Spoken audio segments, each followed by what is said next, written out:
circular motion, thus defined by the octagon table of double-wide mental introspection, and dedicated utilitarian outward thinking in defense of zero content. Translation: we ain't got nothing. Hey folks, Dude here, coming in again, another edition of Dude After Dark, and this time we're looking at, basically, well, not a whole heck of a lot more than standard case of, well, basic insanity from the U.S. media and all the rest of the good stuff like that there. Still jacking around with my, my settings here. Hang on a second here, I'm trying to get my white balance, not quite so brassy. It's a little better. Let's see if I can't play with the contrast a little bit. That's not so good. Bump the brightness up a skosh. Yeah, I think that'll work. Let me kill the gain real quick. Maybe sometimes that might help a little bit. Is this working or is that working? It might be this way.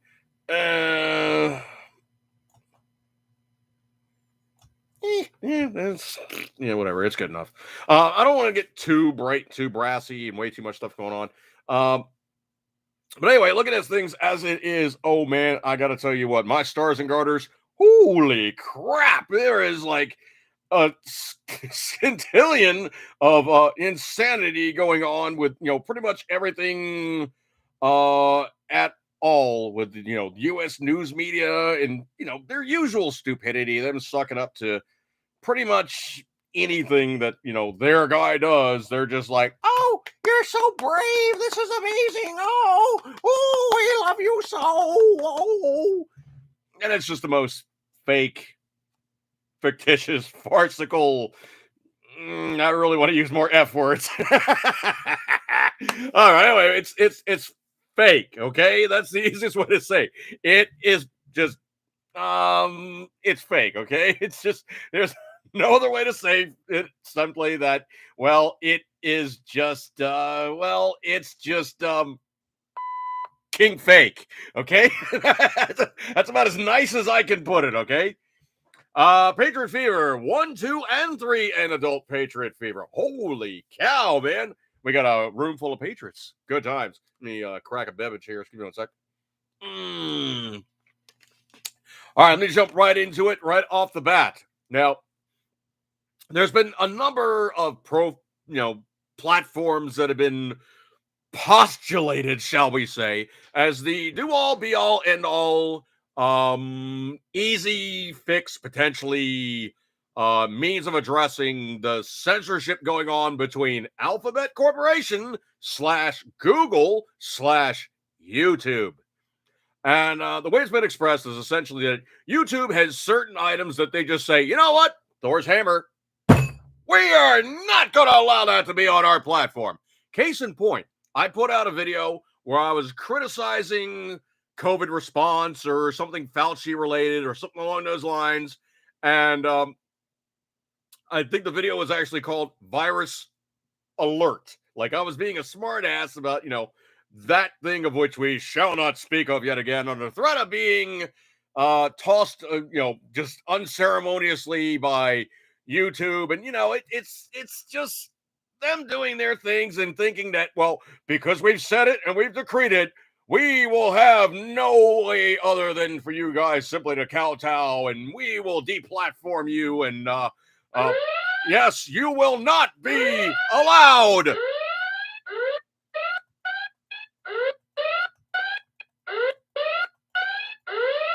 I'm having fun with the button there. Anyway, so essentially what it was is I put this video up, and they said, Thor's hammer, you shall not post this up again. If you do, you will get a channel strike, or you will get a, something or other as on your permanent record. And I really, really want to curse here. You motherfathers have no idea what's on my permanent record. But let's just say they really, truly didn't like some of the stuff of which I had to tell them in high school, because I have a birthday in February. I'm screwed up and I flunked 4th grade.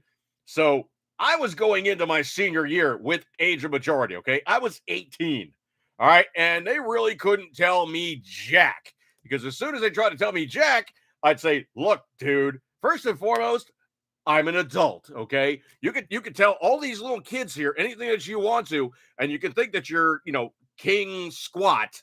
And I'm trying to keep that clean, really. And I didn't really say king squat to him. I was just like, you can say anything to them that you wish. However, I'm an adult. And if you do say these things to me, I will probably take you into court and sue you. Because I am age of majority, I can say and do pretty much anything I want to. And that one teacher in particular hated me. And case in point, it came along the lines, he got to talking about marijuana use, and I just had to call him on it. It's like, you know what, man, you're going to be really hard pressed to find out at least 3/4 of the population in the school hasn't at least tried it. Probably some of them are frequent users. And he goes, well, how would you know that? Have you ever done it? It's like, well, I'm an adult, so duh. Obviously I've tried it. Obviously I've used it. Obviously, I can use it and do it on my own time.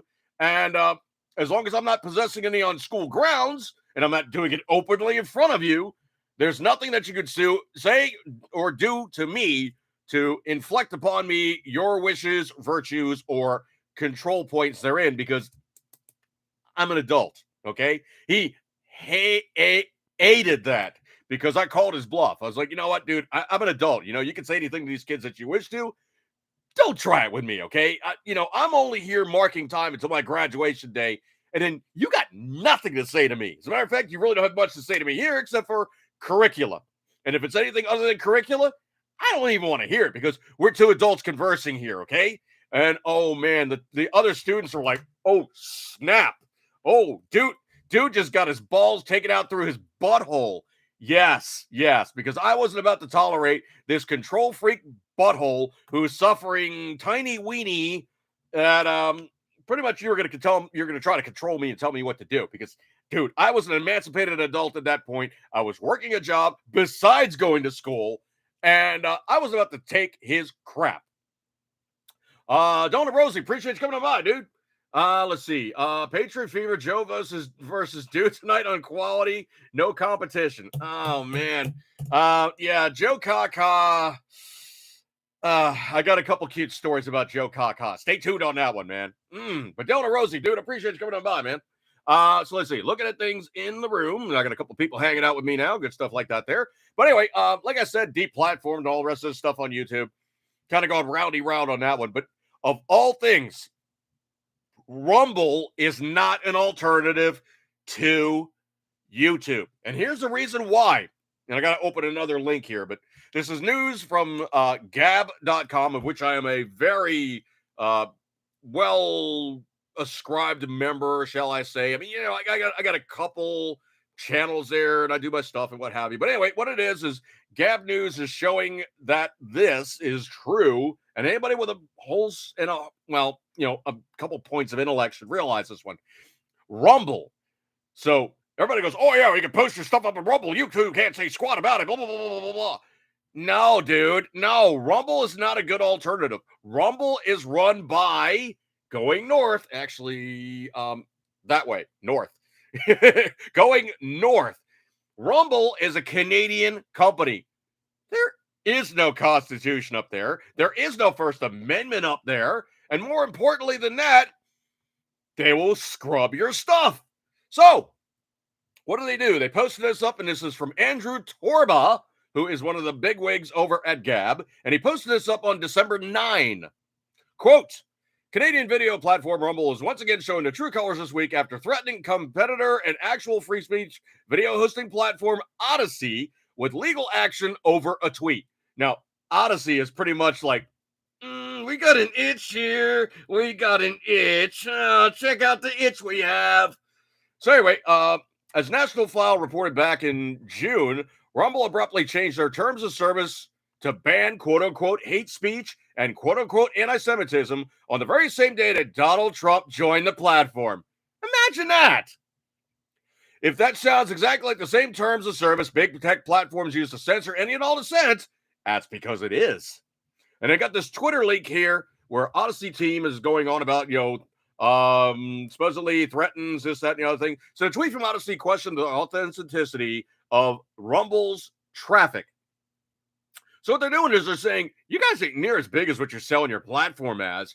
Truthfully, you're really not that much. And of course, Rumble's like, oh no, we are. We are exactly as huge as we say we are because we have the numbers to prove it. No, and apparently you don't, because you can see internet traffic and call them on what they are. Sorry, a tweet from Odyssey questioned the authenticity of Rumble's traffic. In particular, Odyssey noticed that for a video platform, Rumble has a very low visit duration time of just over a minute and a half per visit. In comparison, other video platforms have much higher visit durations. For example, Odyssey's is over 7 minutes. BitChute is almost 8 minutes, and YouTube's is 21 minutes. In response, Odyssey received a letter from Rumble's attorneys threatening, quote unquote, aggressive action if the tweet is not removed by 5 p.m. on December 10. This, of course, drew even more attention from Odyssey's tweet after they shared the threatening letter on Twitter, calling Rumble's bluff. This is the tweet I'm looking at. It's from, Odyssey with their little check mark to say it's really them. Rumble is threatening to sue us over a tweet. Go ahead. Show everyone who you really are. And they posted a screenshot of the letter. I had a chance to speak with Odyssey CEO Julian Chandra, who had this to say about the ordeal.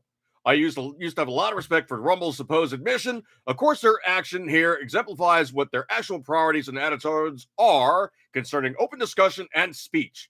If they're threatening to sue over a tweet, if they truly believed in open discussion and debate as they claimed all this time, they should have replied on Twitter. Why move to a platform that has the same rules as big tech? Why move to a platform that's beholden to Canadian law? Why move to a platform that markets themselves as a free speech alternative, only to quote-unquote ban hate speech and send their lawyers after a competing company over a tweet? None of this adds up to providing a true alternative to big tech. What it adds up to is the establishment's right, second subversive attempt of a true alternative tech movement led by companies like Gab, Odyssey, BitChute, and others. They failed to subvert the work that we are doing the first time, and they will fail again for one simple rule. People want to speak freely. They don't want some Canadian blockheads telling them they can't criticize, mock, or make jokes about certain groups of people.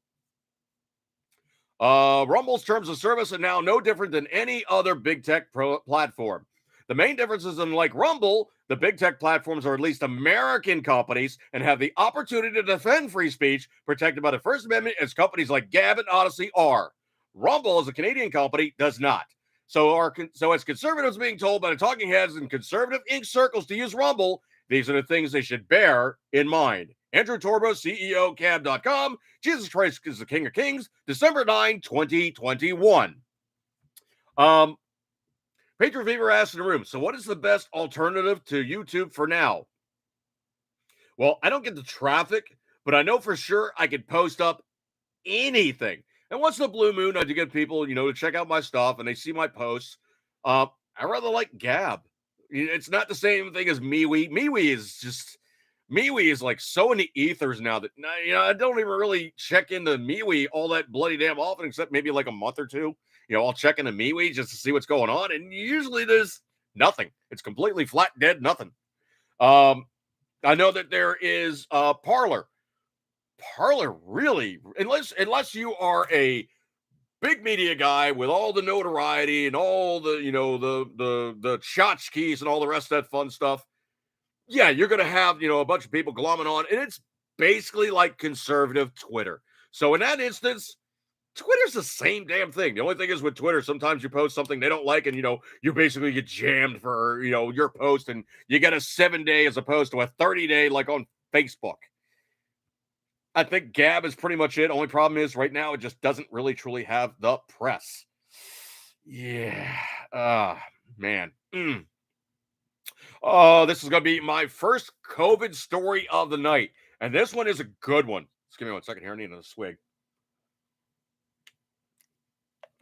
There's a woman by the name of Kathy Davies. And she's the woman at the center of a legal battle for her right to try ivermectin as a COVID-19 treatment. She received her first and second dose of ivermectin on Monday evening at 8:45 p.m. Eastern Standard Time, and again Tuesday morning around 9 a.m. Eastern Standard Time after a court order forced the hospital to comply with her family's wishes, the Daily Wire can confirm. On Monday, the Daily Wire reported that the Fauquier, I think it's Fauquier, Health Hospital of Warrenton, Virginia, was found in contempt of court after refusing to obey a previous court order, ruling that Davies had the right to try ivermectin as part of her COVID-19 treatment plan. The week prior, Fauquier Health had gone back and forth with the Davies family in Virginia's 20th Judicial Court, arguing why they could not give the mother ivermectin. Okay, here it is.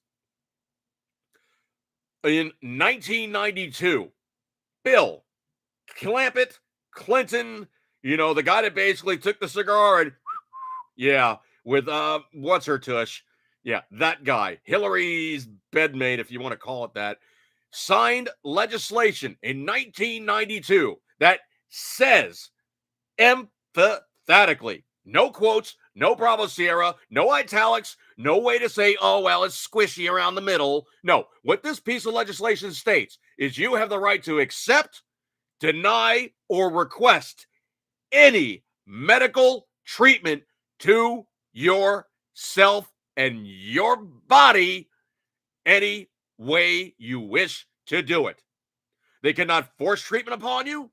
They cannot remove treatment upon you, or they cannot designate you must receive treatment of which they standardized as the only way possible. So they found themselves in contempt of court, and they found themselves potentially looking at a good-sized lawsuit because they were trying to get around this piece of legislation by going, yeah, but we get paid so much more if we just do them with the standard COVID treatment and not something cheap and generic like ivermectin. There's a reason why ivermectin works. It's because it is antiviral. It's been used all over the place. As a matter of fact, he's around there somewhere. My dog takes ivermectin as a heartworm thing. Okay? It works. It's safe and efficacious. The only thing that the drug companies don't like, it's cheap. So, Judge James Fisher of Virginia's 20th Judicial Court ruled that their arguments were without merit, but also that the hospital could purge the contempt charge if Dr. Mother Martori, retained by the Davies family, specifically received an ivermectin prescription, was allowed to begin an ivermectin protocol by 9 p.m. Monday night. Notice that time? They were like, well, we'll just hold out hope, and our lawyers are really, really working it. No, 9 o'clock came down. They're like, well, snap. Give her the stuff. So on Monday, December 13, Virginia 20th Judicial Court found Fauquier Health in contempt of court after refusing to comply with previous orders and ruled that by 9 p.m. Eastern Standard Time tonight, the Kathy Davies must be given the dose of ivermectin as prescribed by the doctor retained by the Davis family. Additionally, if the hospital did not comply, the state had the right to fine the hospital $10,000 per day. The order would have been applied retroactively from December 9 onwards. So, if you look at the math, 13th versus 9, they would have been $40,000 in the hole, thus negating any dollar amount they would have made from any COVID protocol treatment from the insurance company, because typically it's like $30,000 per COVID treatment. They would have been owing $10,000. The court also ordered that the Davies family be given police escort if necessary to administer the drug to their mother. This judge was not playing. But the court also said the hospital had the opportunity to purge the contempt charge by complying with the order. Translation, you do what you're supposed to do, and I'm not going to bugger you hard. The hospital is reported now opting to comply with that order after a week of arguing why they could not allow the drug to be given to Kathy Davies as the family requested. Well, this judge was like, you know what? No, that's here's what's going to happen. If you don't give her that money, exactly, man, you are not getting death. By snoo. Oh no, you think it's going to be nice and you're going to get snoo. No, you're not going to get snoo. You will not get snoo snoo. You are going to get. Oh, most definitely. That judge was like, you know what? No, I'm not just going to say it's going to sting a little bit when you get the, the not snoo snoo, but you're going to get. Come on, squeal, squeal.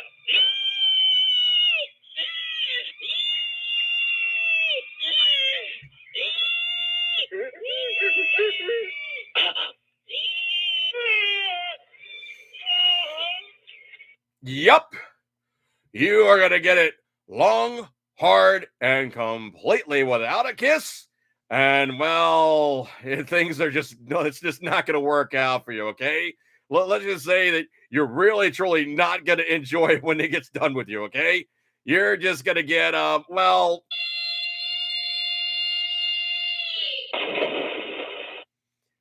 Yeah, you're going to get the high, hard one. Well, in fairness, a form of unpleasant snoo snoo.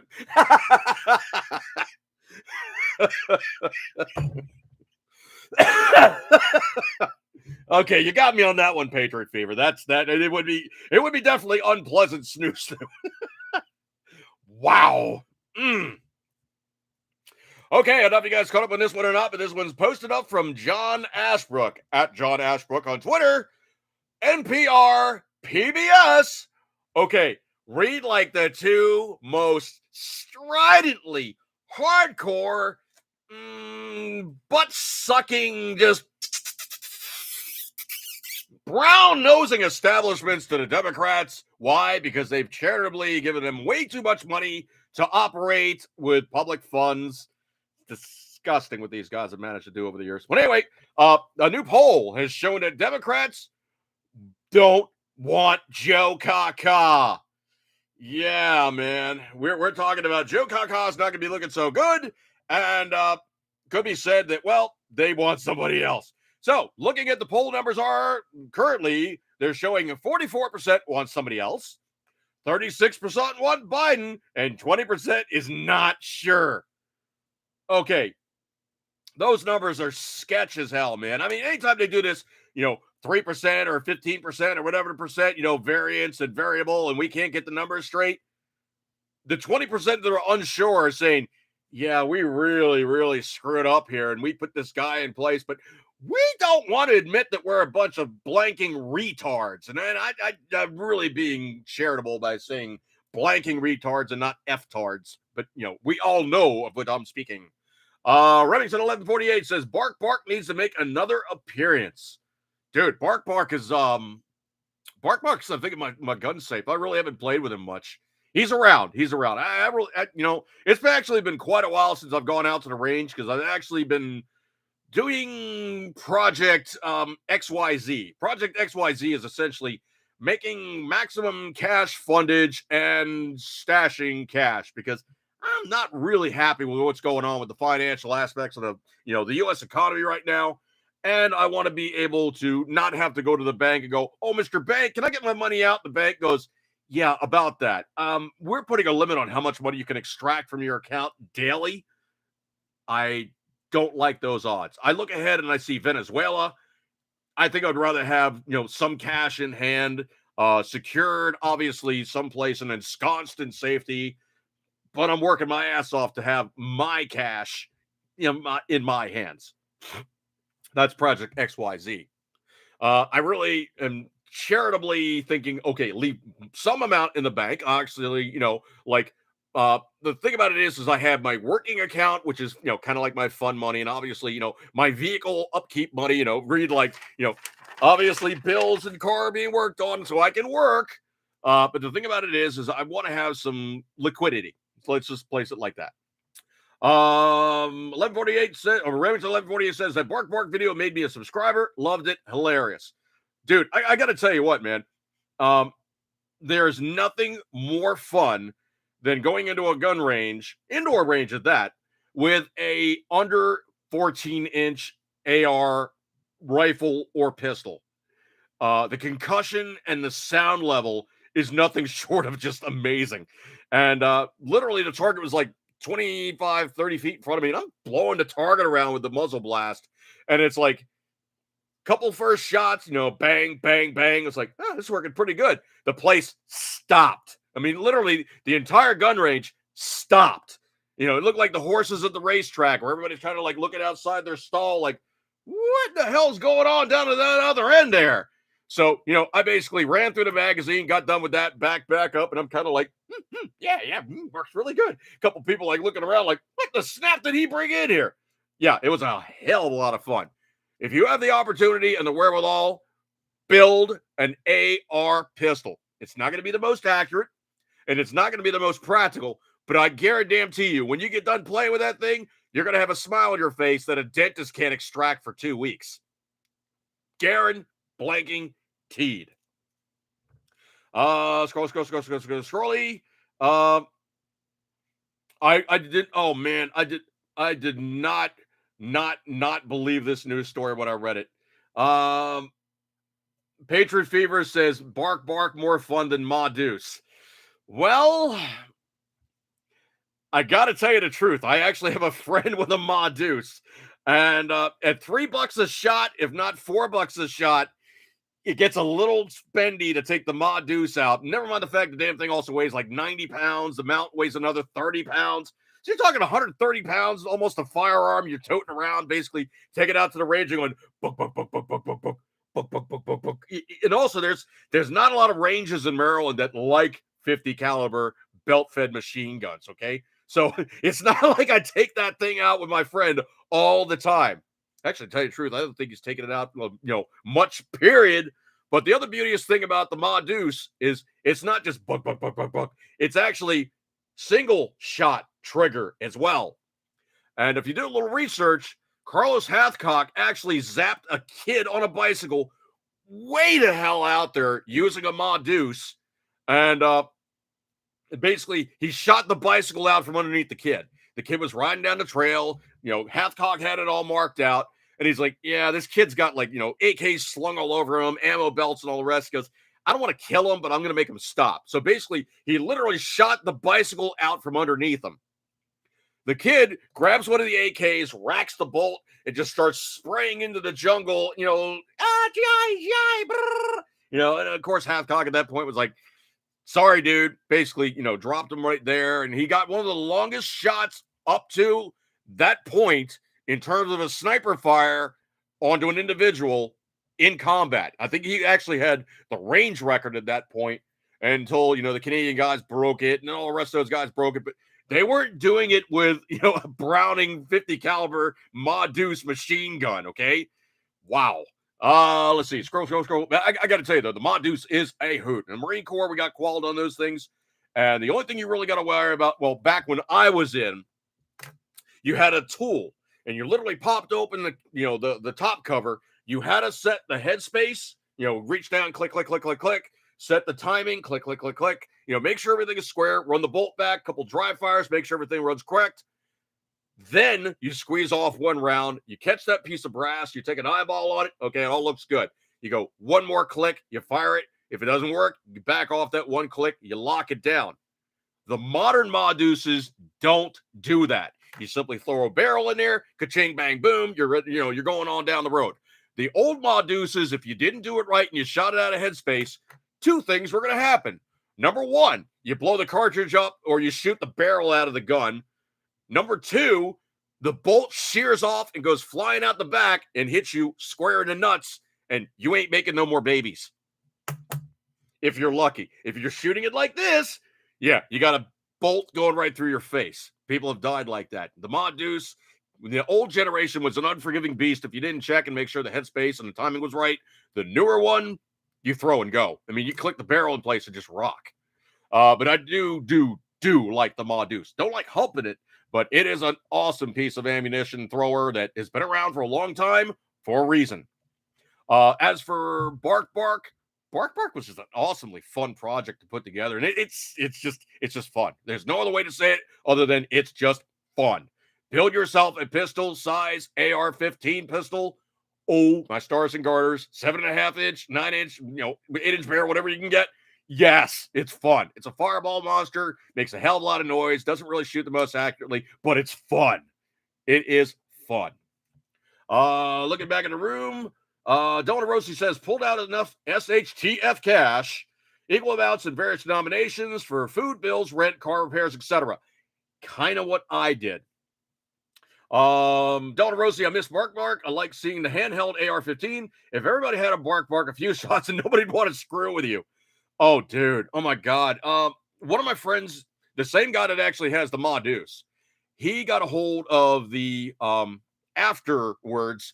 But you ever heard of the Armed Forces? I'm sorry, no, the Air Force arm gun. It was, basically this design they came up with that was essentially, it was, for all intents and purposes, it kind of looks like an AR-180 that's about that long, and you hold it alongside your arm. And what happens is the pistol grip can swivel to either side about 30, 40 degrees, and there's literally the sight goes over with the pistol grip.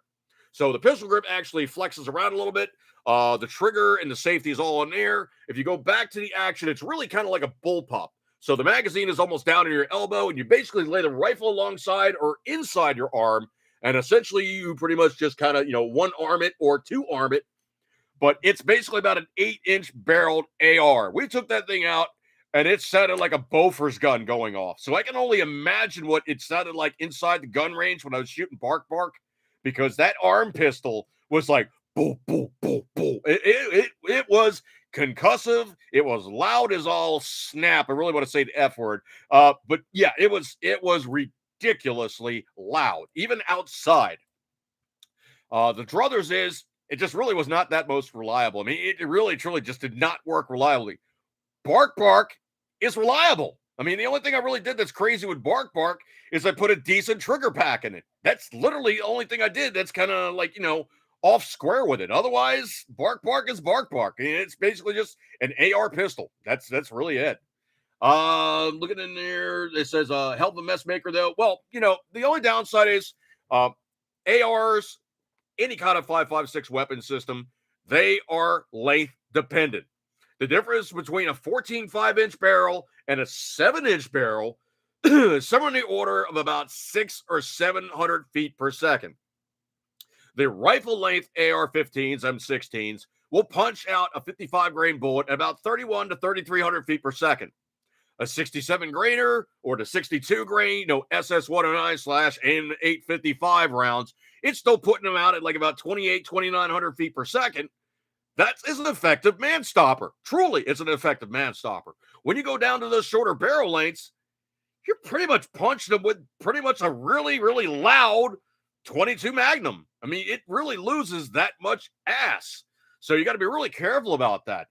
Let's see. Donna Rosie says available Polish ZSU-33 electric Gatling gun, cyclic rate 1,400 rounds per minute, 14.5 millimeter, effective combat range 4,500 meters, muzzle velocity 1,450 feet per second. Cost would be $200,000 US. Well, dude, if I was rich, trust me, I would not be residing in this state, and my gun cabinet would be blanking ridiculous. Remington 1148, just say it. Oh, dude, no, I try to keep it. I try to keep it PG-13. I try. Anyway, so looking over here, there's this news story. I cannot do this justice, okay? Purple-haired delivery driver allegedly smashes elderly couple's groceries over a pro-police sign. These screaming Mimiite libtards really are losing their S-word. A purple-haired Instacart driver in Minnesota allegedly drove her car over an elderly couple's groceries after delivering them and leaving an expletive-laden note after seeing their sign thanking the police last week, according to law enforcement. The couple said they placed an order for delivery from the local Cub Foods in Coon Rapids, a suburb north of Minneapolis, to be delivered on Monday last week. Blaine Police Department said police and the residents came outside. They were concerned the Instacart driver gets stuck in her snowy driveway, but when they came out, she yelled at them. The suspect, Tara Olivia Plum, and I cannot do this justice, 36, allegedly yelled at the couple to check inside of their Christmas wreath on the front door. They found a vulgar note scrolled on the receipt. Quote, Instacart doesn't pay employees, so SRY, sorry, find another slave, end quote. The purple hair suspect allegedly wrote on a receipt. According to the photo message, also featured the phrases, F the police and racist pigs. She allegedly ran over about $50 in groceries that she had just delivered. Oh, my stars and garters. These guys are losing their stuff. Also reported the driver was driving back and forth in her driveway after the delivery driver found that the groceries had been run over in the driveway.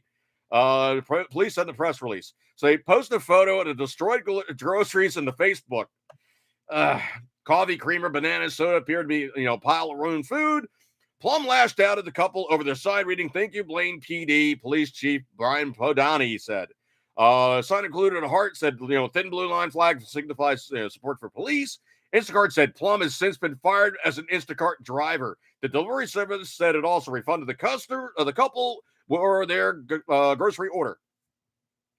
So Instacart really is just like, oh, snap, this chick is insanely strange even for us to deal with. We're not going to deal with that stuff. So anyway, they basically booted her stuff, and I cannot do it justice to the picture that you see of this chick. She looks like a wackadoodle. I mean, she looks like a plain out and out, not even like, standard hippie, just like, completely raging, just wackadoodle. I mean, she is out there. Well, anyway, the rest of the story is, the part that's exceedingly cool, is somebody was like, you know what, these old guys are pretty much, hurting for money. Obviously, this was something they really, really needed to, support themselves for, some minor amount of comfort. I mean, come on, they're an old couple. What the heck can they possibly be doing? So anyway, the thing about it is they said, we'll do a GoFundMe. So for $50 in groceries that this chick drove all over, did a lawn job on to get canned over, they raised $14,000 for this couple. That is good juju. So they raised $14,000 for the family closed the page saying, quote, they are humbled by the overwhelming support and generosity and no longer feel comfortable accepting more donations. That is bleeding them just excellent. I mean, this I cannot do it justice with this chick. Wow. I mean, you really, really stepped in it. Outdoorsman 007, original Bushmaster arm gun Gwyn. Yes, it was the I think they actually called it like the Air Force arm rifle or arm survival rifle or something. But yes, it was the Gwyn pistol, and Bushmaster made it later. And my friend actually had the Bushmaster version, and truthfully said it was just well, how can I say this politely without saying it politely? It really was just a total piece of yeah, well, no.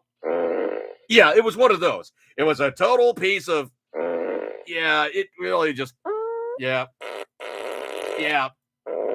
It was just not good. Just, yeah. it was definitely unworthy of the task. Logan Ray, brother, how you doing, man? Appreciate you coming by. Happy Christmas to you and all the rest of the good stuff up north. And Rumble, dude. Rumble. I had a news story about Rumble earlier. Who would think a bunch of Canadians turned into a bunch of control freak buttholes just like YouTube? Wow. Unbelievable, man. Unbelievable. This is going to be one of those ones like if you ever saw the movie Tombstone, where the guy finally goes in there and he's like, you know what? I think we're done here. I'm leaving. And the other guy's like, well, bye. This is going to be one of those occasions. Here's a list of every single House Democrat not running for re-election in 2022. Oh, and Kirkpatrick of Arizona. Haven't heard that name before, have you? Yes, you have. Alan Lowenthal, Shaggy Spear. I think it's Spear. It's Speier.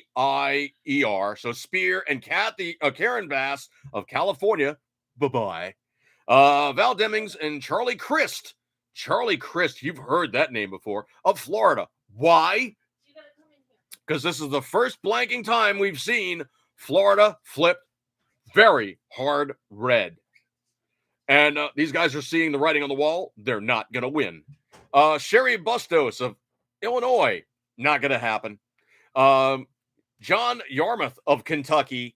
Not going to happen. Anthony Brown of Maryland. I have heard that name too many times. He is really one of those guys. Ugh. Just, yeah. Bye. Be gone. Go away. G.K. Butterfield and David Price of North Carolina. Tom Ciozzi of New York. Bye-bye. Tim Ryan. You've heard that name before. Tim Ryan of Ohio. Peter DeFazio of Oregon. I think I've heard that name in passing too. Connor Lamb and Mike Doyle of PA. Mike Doyle, I've heard that name before, and he's definitely one of those guys. Eddie Bernice Johnson, and I think it's actually Edie Bernice Johnson, and Philman Vila of Texas. Bye-bye. Peter Welch of Vermont, Ron Kind of Wisconsin. 8 of the Democrats are leaving the House to run for other offices. Translation, they know they are not going to get back into the House. 2 retiring House Democrats are in their 60s. That would be Bustos and Doyle. 5 are in their 70s. That would be Spear, Kilpatrick, DeFazio, Yarmouth, and Butterfield. And 3 are 80 or older. That's Lowenthal, Price, and Johnson. So the argument may be made that the retirees are simply revealing their age and hanging it up. No. Democrats don't leave office until they die, okay? This is nothing other than they're seeing the writing on the wall, and they are seeing the fact that Joe Kaka is dragging them down because there's nothing that's going to be happening that's going to be good if he comes over and he's like, no, I'll be there to support you. I'll come in and help you win because I am. That's right, because when anybody wants to deal, that's right, he'll be happy to deal as much as possible because he is Mr. Joe Kaka. Yeah. Donna Rosie's splattery diarrhea sounds. Jeez. Oh, man. Meanwhile, there are 5 House Republicans who aren't running in 2022 and aren't seeking another office. Translation, they're done with government. Surprisingly, all but 1 are below the average House age of 58. They are Anthony Gonzalez of Ohio, Adam Kitzinger. You've heard that name before. Yeah, he's the turncoat Ryan that's a Trump-hating piece of, who is he again, sound guy? Kitzinger. I know I've heard that name before. Oh, him, yeah. We're talking about Kitzinger. Yeah, Kitzinger.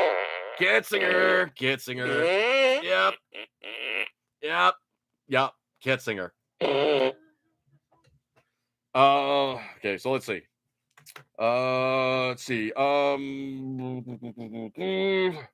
Only 1 Democrat, 81-year-old Patrick Leahy of Vermont, is retiring from the Senate along with 5 Republicans.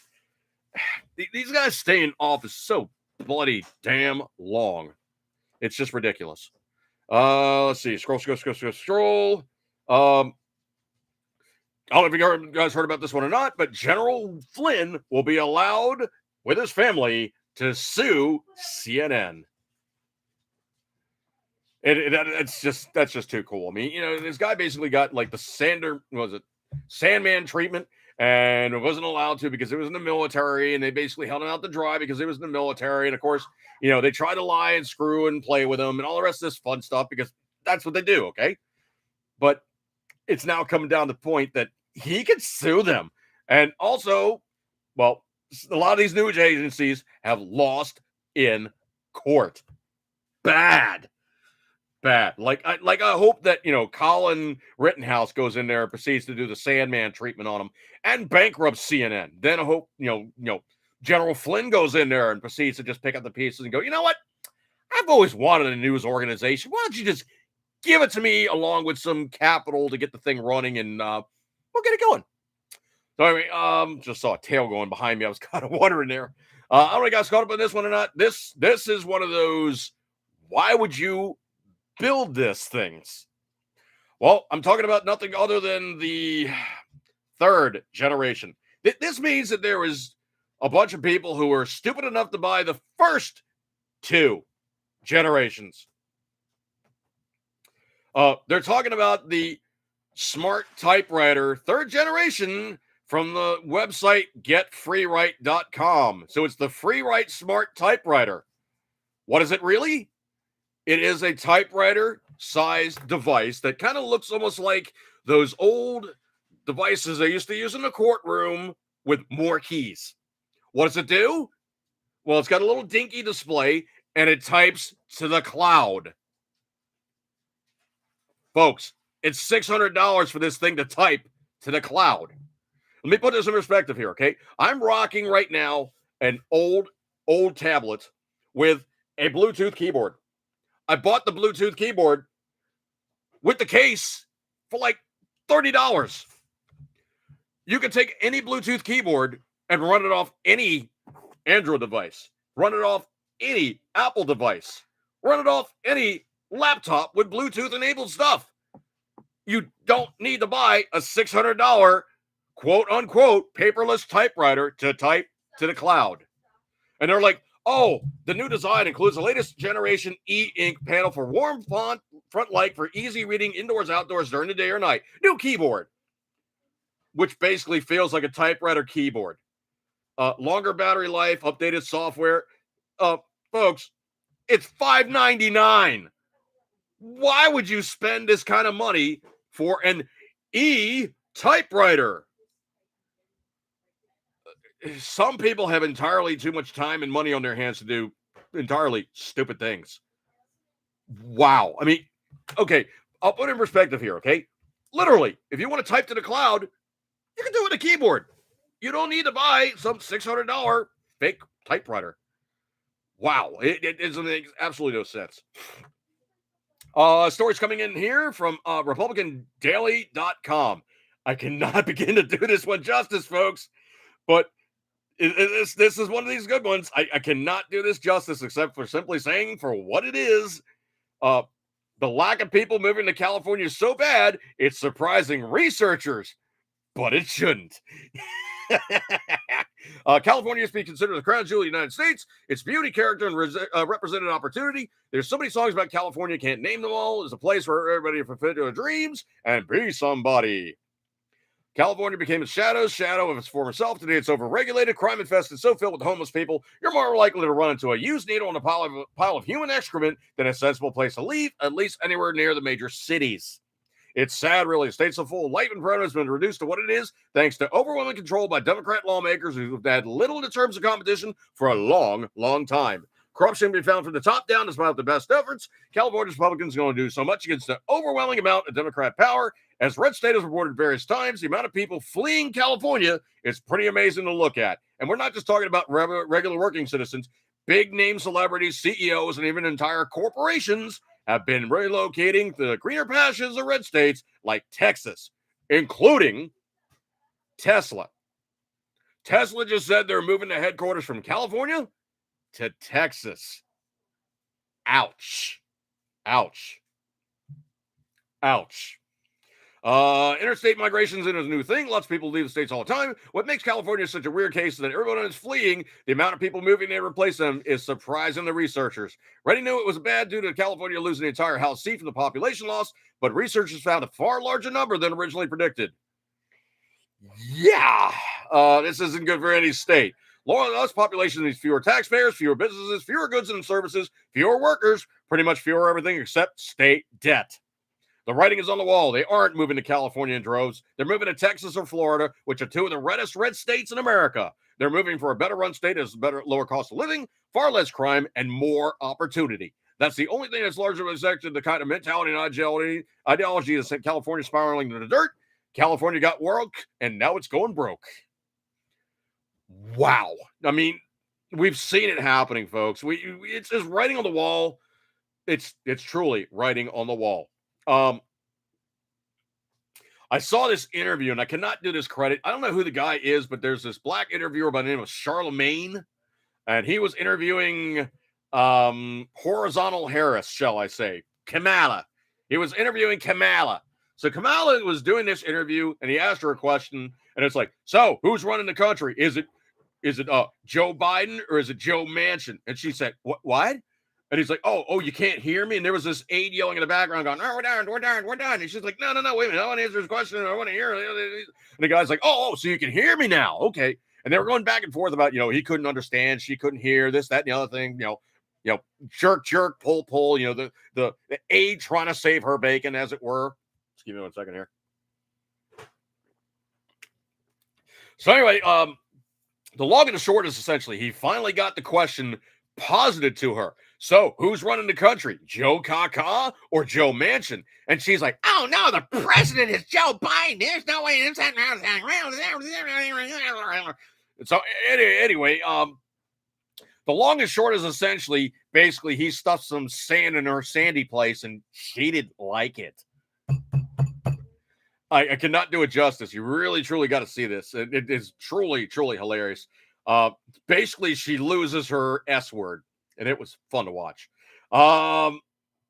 Speaking of somebody with sand in their sandy places, I cannot do this justice, but a pissy little liberal cops a snappy little attitude with the other snappy little liberals who claim socialism builds back better, but AOC is now giving Joe Kaka a raft of dookie because broken promises. I cannot begin to tell you how much this gladdens my heart to see these guys duking it out. But also, AOC just duked it out with Pelosi over her loose ethics. So essentially what it is and I heard this phrase and it made me crack up. They started referring to these guys using a new phrase that I've never heard describing a very rich Democrat, but they started referring to themselves, in other ways. I cannot do this justice, man. It was hilarious. What they're referring to themselves as the Veruca Salt Democrats. Now, I actually had to look up and, I was thinking, oh, Veruca Salt. Yeah, Seether, great tune. Yeah. I cannot do it justice. It's just an awesome 90s song, I think it is, or 2000s, whatever. The band was Veruca Salt. And I did a little more research, and I realized Veruca Salt was actually the nasty little girl that wanted everything in, Willy Wonka's, oh, Daddy, buy me this. Daddy, buy me that. Oh, Daddy, buy me another pony. And he's like, yes, dear, I'll buy you another blah, blah, blah. And I want the geese. The goose that lays golden eggs. I want it, Daddy. I want it. Give it to me now. And he's like, the father is like, I don't do this. I'll never do it. Walks over to Willy Wonka's like, could I buy this from you? And she wants it. And he's like, no. And she gets nastier and nastier. And I forget what happens to her in the movie, but that's Veruca Salt.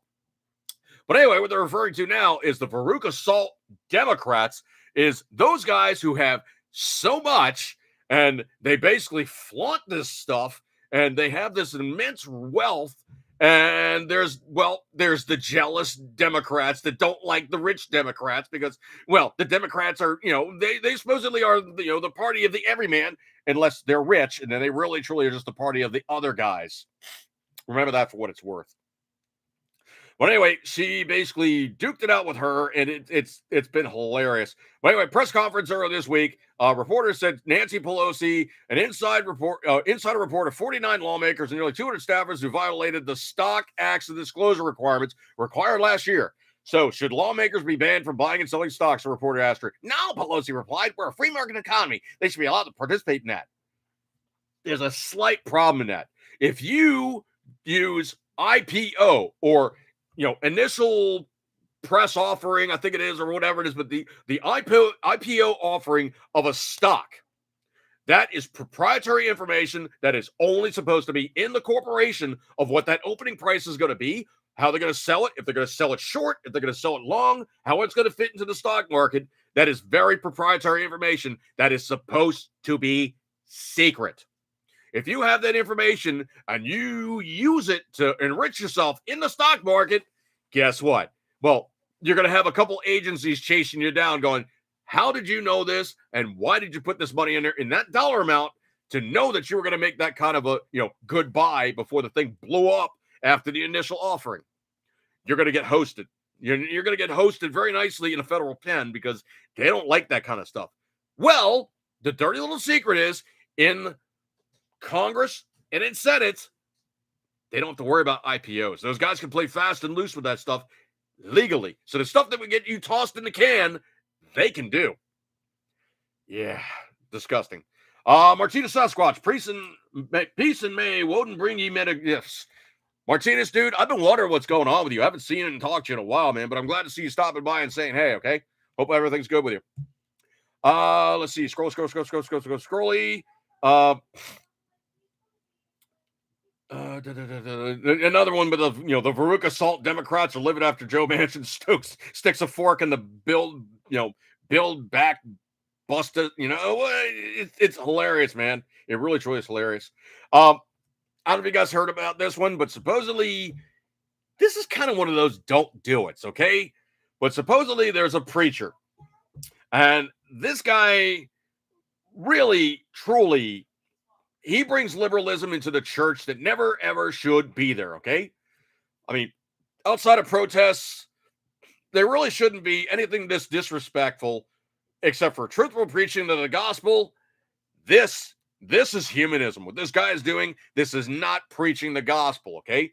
If you're a religious person and you go to church and you're seeking to get, that spiritual sustenance of, basically being closer to the Almighty and, basically doing the songs, the invocation and all that good stuff, that's all good. I mean, I'm really not that religious a person. I'm spiritual, but I'm not that religious.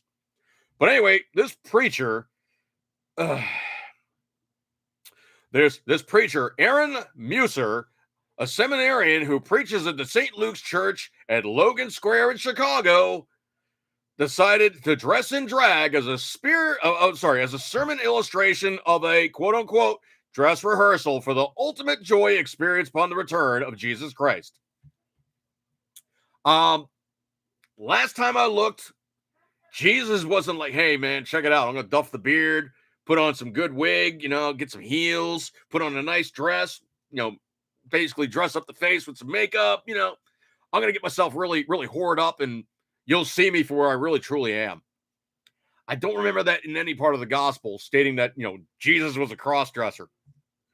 Anyway, so, he wanted to put on this show to the kids by showing how joyful it is by doing what makes him feel joy by putting on a dress, wig, makeup, and high heels. Yeah.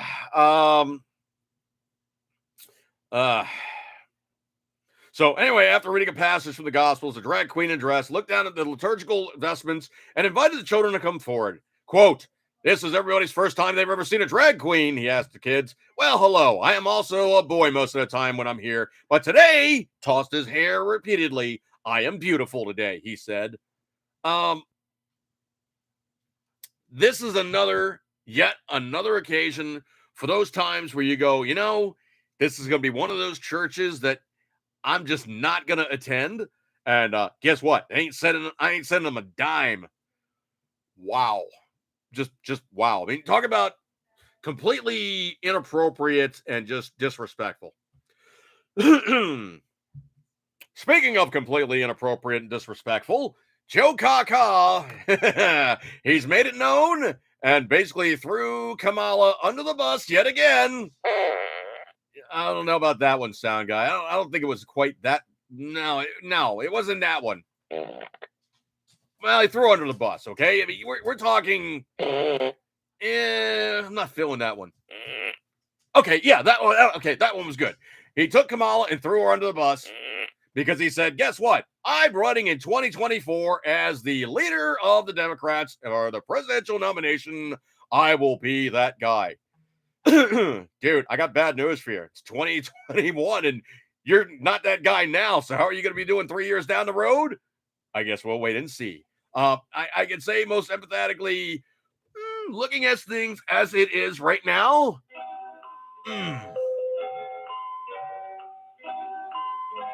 No, Mr. No, you are not the guy, Mr. You are not the guy. Why? Because mostly we're so terribly afraid that, well, you might just have an opportunity where you just, I've fallen and I can't get up.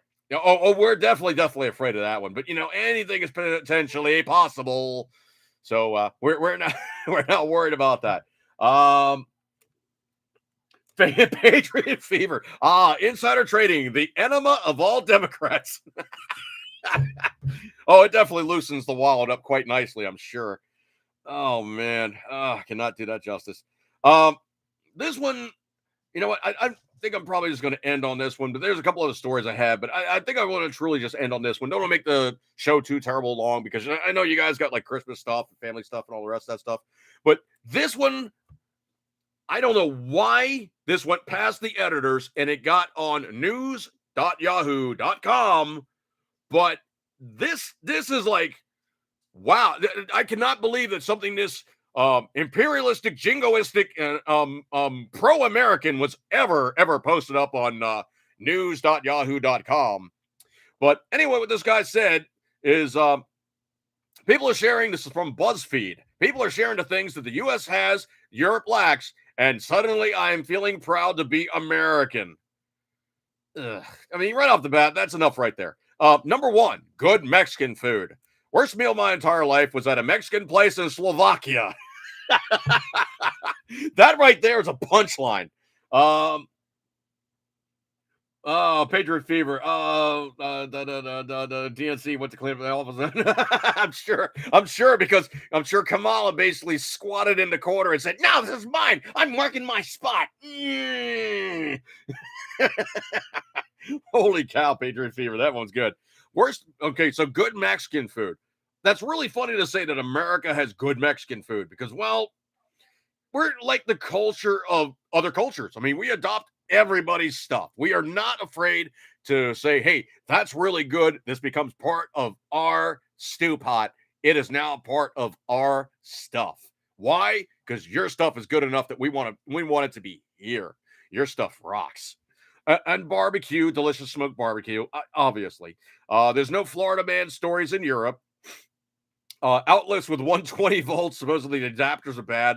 Ice water, U.S. get a tall glass of cold water. In Europe, expect some fancy poofy drop, a bottle of glass water, no, you just want to chug some tap water, whatever.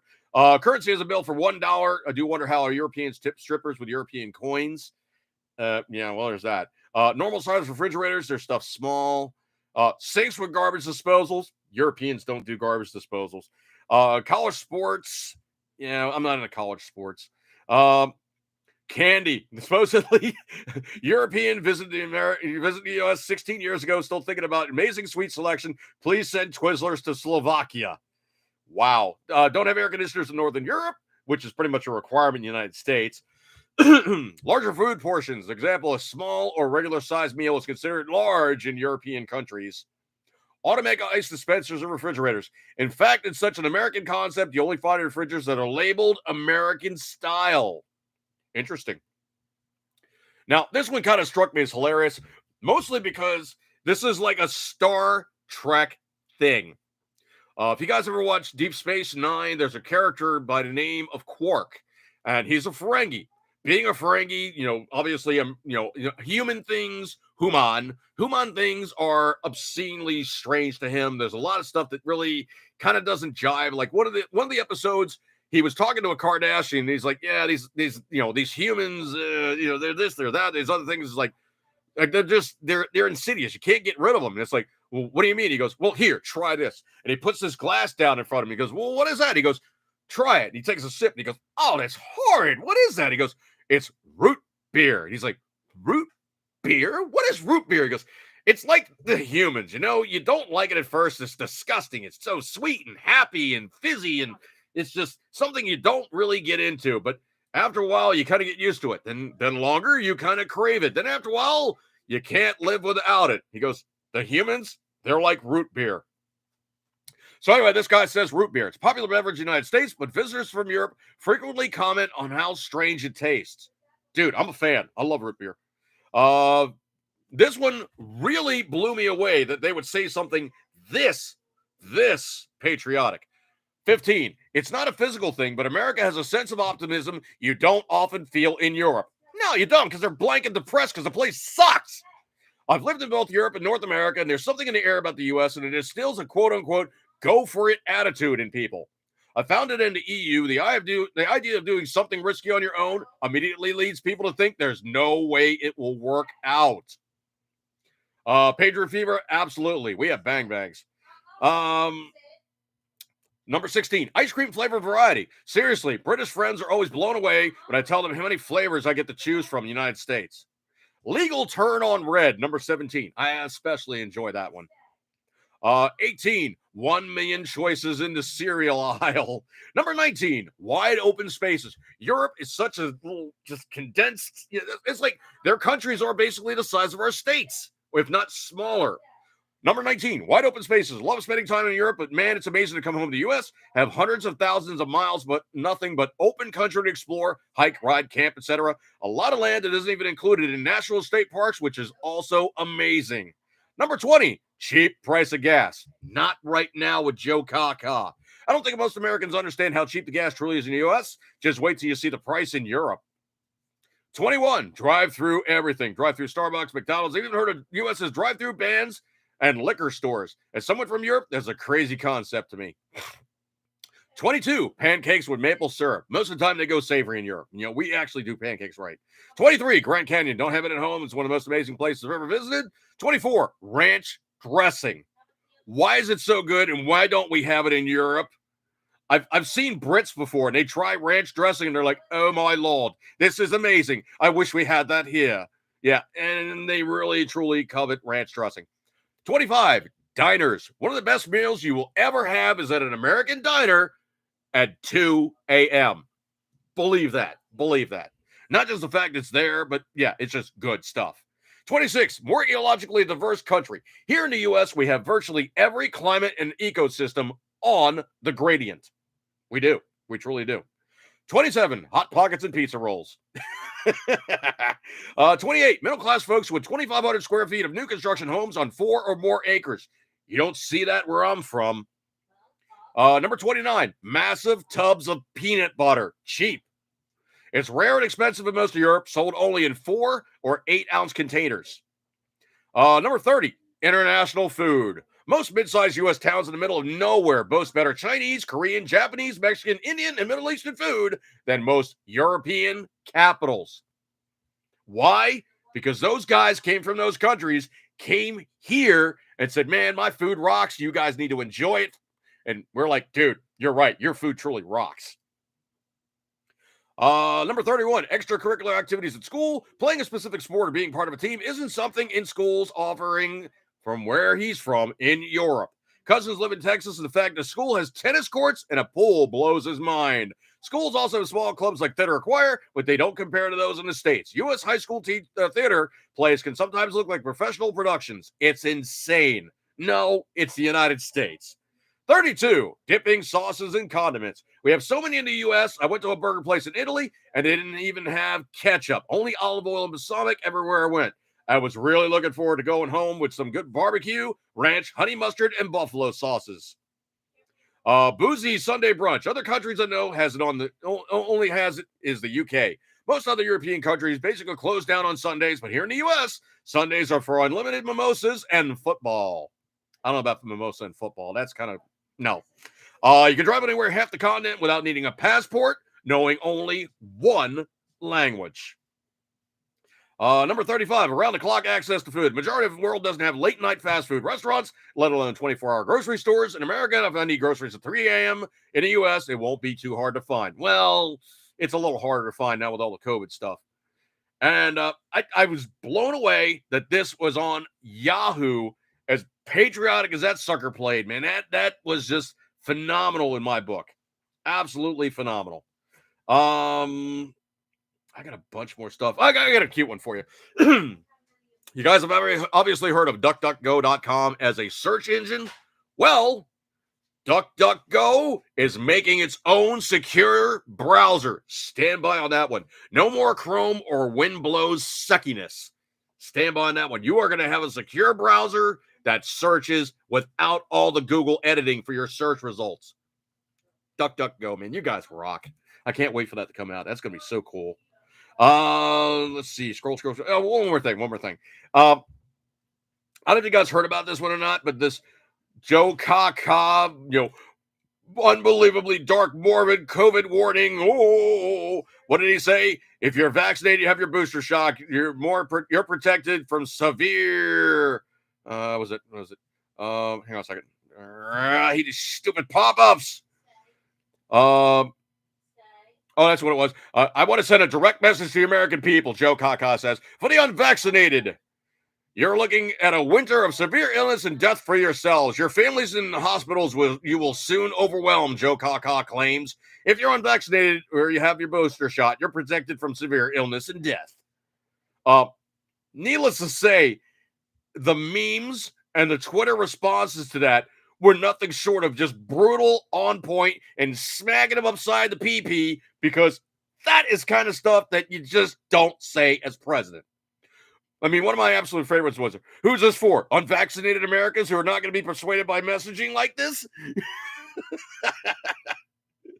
Oh, man. Grim Reaper in the White House. Biden words that unvaccinated will experience a winter of severe illness and death. Man. What a cheerful Christmas card from the Biden White House. We're all in this together unless you're in an out group, in which case you're going to die. Oh, man. Going into a year of midterm elections, the Biden White House has settled on a slogan, a winner of severe illness and death. Sounds like a winner. Let's go, Brandon. Creepy Joe is begging for a discrimination lawsuit. Oh, man. On that note, I think I'm going to break off on this one, folks. I appreciate your kind attentions. You guys have a great Christmas. I don't know if I'm going to do a New Year's or not. Let me see how things are looking here. Yeah, I could potentially do another show like next week on the 28th. So that potentially could happen. I do appreciate your kind attentions. Those people hanging out with me tonight, new people in the room, old people in the room, people sliding by to say, hey, this is going to be up on review. I'm still rocking that 30-day on Facebook. I think I'm on like 20-ish. I'm going to get squishy here. Like 20-ish days left. So this is going to be exclusively on YouTube. I do appreciate your kind attentions. I know you got many other places to go, many other places to watch things, and you're here checking me out. I do appreciate your kind attentions. So I'll get you guys next week, I guess. But have a good Christmas. And if I don't see you, have a good New Year's. Be sure to kick ass into 2022, because it's got to be better than 2021, because this year was only maybe just a little bit better than 2020.